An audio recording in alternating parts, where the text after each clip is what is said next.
Hey everyone, it's Viking here. So the new Star Wars trailer came out. Now, I unfortunately couldn't do a reaction to it because I had to do something today. I had a meeting and all that.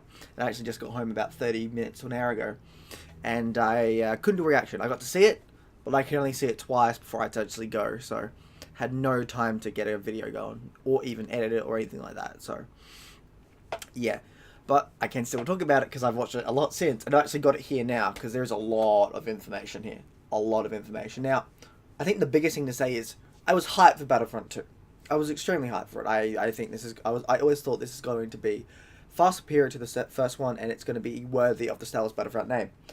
Seeing this video has confirmed, like, not even confirmed, but has literally gone and made me even more hyped. This is hype level 200 out of 10. I'm excited. So I open up in the trailer.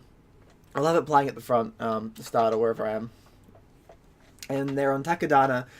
First Order looks cool, very chromish though. Way too chromish in a way, but eh. We got Iden Versio, and then we got John Boyega. I love John Boyega. He's amazing. He's just a gamer like us. A rich gamer, but a game like that. And then we go to Kylo Ren, which is a badass, and I can't wait to play as him. I don't know if that's going to be... I don't know if that's in Skirmish, the Kylo Ren, or if it's campaign, because we'll play as him in the campaign. Either or, really. I don't care. He looks fun. We got some split screen, which is awesome. Split screen is always great. Some old footage from Feed on the original things, and it says locations. First one was 4. Second one is 18, and multiplayer only. It's going to be 6 in the original, 14 single players. That's awesome. So basically, they've got a thing here saying locations from Battlefront 1 we had 4. Okay, so they're not counting DLC, because DLC added more heroes and more villains and more maps. But they're not going to count that, which makes sense, because if they did, some people would complain, which is stupid enough, but okay. So Battlefront 1, they only had four locations. In this one, they've got 18. Now, I think 4 of them are going to be campaign only for now, but okay, that's 16. Alright, no, wait, yeah, 12. So, we're going to have 12 multiplayer locations, different locations and all that in Battlefront 2. Still comparing it to that number 4. We're doing good. We're doing good. Heroes, they had 6 in the original and they got 14 now. So, but if you played Battlefront 1 Ultimate Edition, or basically the DLC, you had overall 12, I believe. It was 12 or 14 heroes. Now, we are getting 14 heroes day 1. And there are some people saying, why didn't we have all the heroes from the first game coming back and we had all these different ones? Now, I can agree to that. It is a bit strange that they haven't decided to take all of the first heroes from the first game, and including the DLC ones, and just shove them into the game. I do find that a bit strange, because then you could have gone, oh, guess what, we've got 18. You know, it seems a bit strange that they've done that. But I don't think that's too bad, because first of all, free DLC. Now, if they gave us, if we had to buy a season pass, I would be pissed off. It's like, what the fuck? But since it's free DLC, you can't really complain. It's free. You're going to get free content. Good, free content. You don't have to complain. Plus, I'm thinking to the future. I know that when we get Battlefront 3, we're going to have a shit ton of content. Battlefront 3, I think, is going to be the best Battlefront game. Think about it. Number 1, kind of like a demo beta, to number 2. Number 2 looks like it's going to be fucking amazing. Number 3, and you know they're going to do a number 3. You know, they've got Star Wars. DICE, EA have Star Wars in their repertoire. And it's like, we've only got, I think, 5 more years now for the contract for it holds up, because they have a 10-year contract with Star Wars games and stuff. They're going to fucking do what they can. And if they do 2-3 years, 3 studios, we're getting some good fucking shit. Okay? We're getting some good shit in the third one. And I can guarantee that. And that excites me. I mean, this excites me too. Like, this game here, where all the free DLC come in, we're gonna have some good shit. This is gonna be some good Star Wars. But when number 3 comes out, I can expect some good shit too. That's gonna be some good fucking shit, I tell you. Fuck yeah. Anyway, sorry about that. I'm just getting really excited. So, and then they got vehicles too. They had 11 vehicles in the first one, and they've got... Hang on, I've paused the video here. 39 vehicles, with 1 or 2 not being in multiplayer campaign only. That is a lot. Holy crap, that is a lot of vehicles, and I'm excited. I'm excited for the maps too. So we've got 1, 2, 3, 4. 4 for single player, and I think 12 by the looks of it. I mean, I know I said it before, but yeah. It's going to be good. And we've got a whole variety of things. We've got classes as well. Assault, Heavy, Specialist, and Officer for every one. And then we've got all the customization. The star cards have changed too, which I think they actually look better. Before it was kind of annoying with the colors. It's like, oh, you got purple and stuff, which, you know. But now it's like, if you get a 5-star gear, you get 5-star gear. That's the highest you get, 5-star gear. And that works. So, and they look a bit visually better too. You got customization on your battlements and your awesome stuff. You've got all these beautiful vehicles coming up. 14 heroes. I'm still hoping that Obi-Wan Kenobi and General Grievous are put in the game day one. I'm still hoping that. They haven't announced anything, but I'm hoping from the leaks that they actually get them in the game. I'm hoping, because I want the second DLC to be Anakin, but yeah. They show the different outfits with Luke looks like he's wearing his Return of the Jedi, but Han looks like he's wearing his either Return of the Jedi or A New Hope singlet stuff. His clothes, which is cool. That's awesome. And in the trailer, you can spot Leia with her...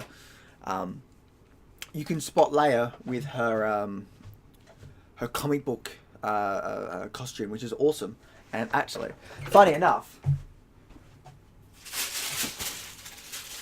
as I went out today, I had to do this meeting, and afterwards I decided to go buy this Star Wars Volume 2.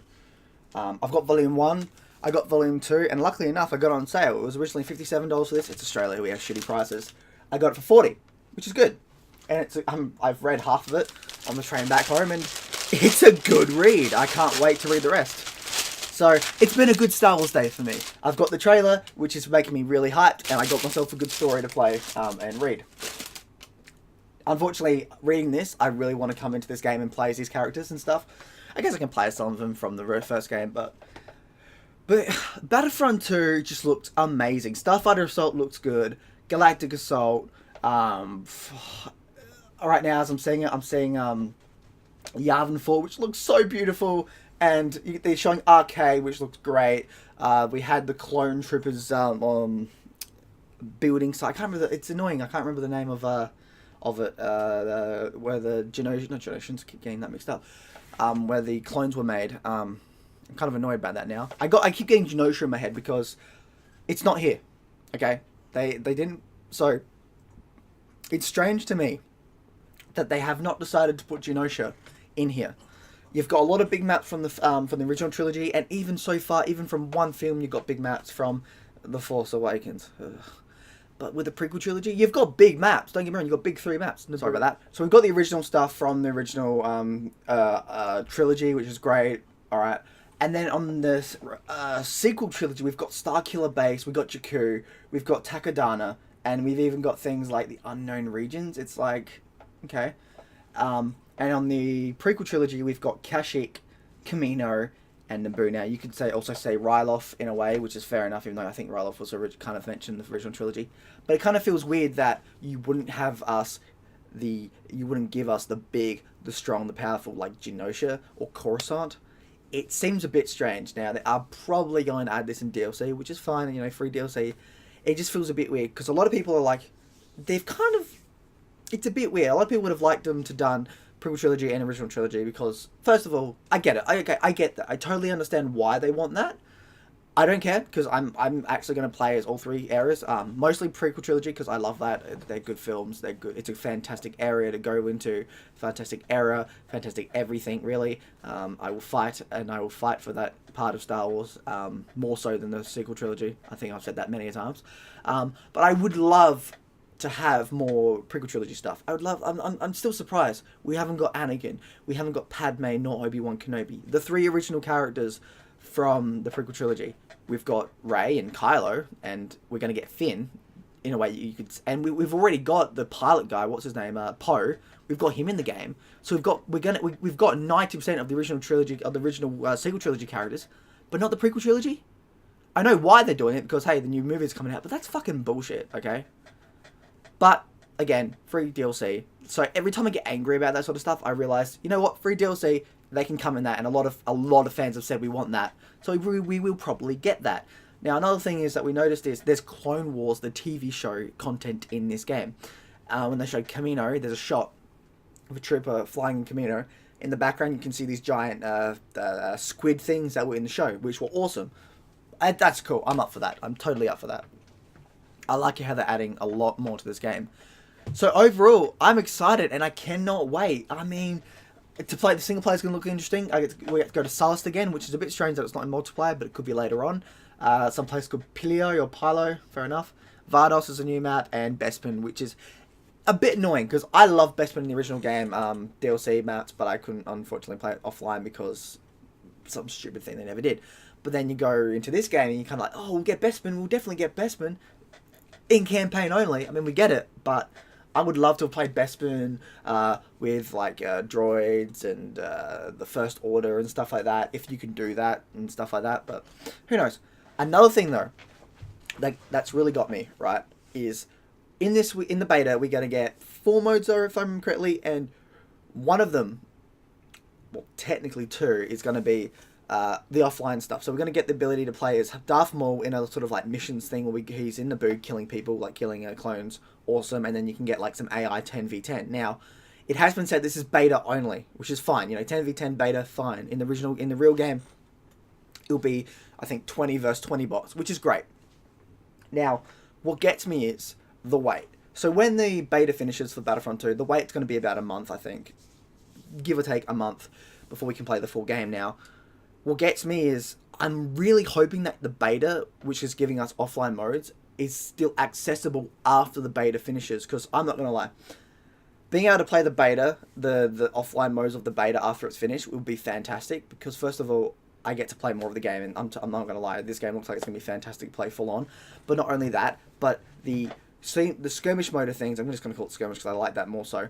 The skirmish side of things looks like it's going to be bare bones in the beta, but then in the real game it's going to be a lot more in depth. So just going through that, it's going to be awesome.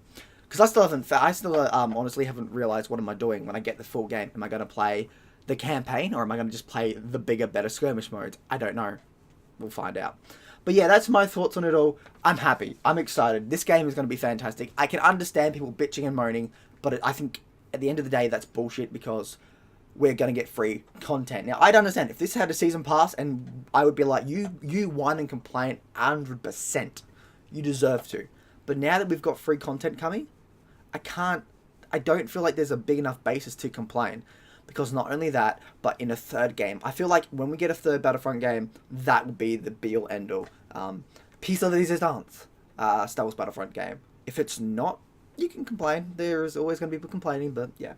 Anyway, that is Aussie Viking out. I shall see you all in Valhalla. Bye.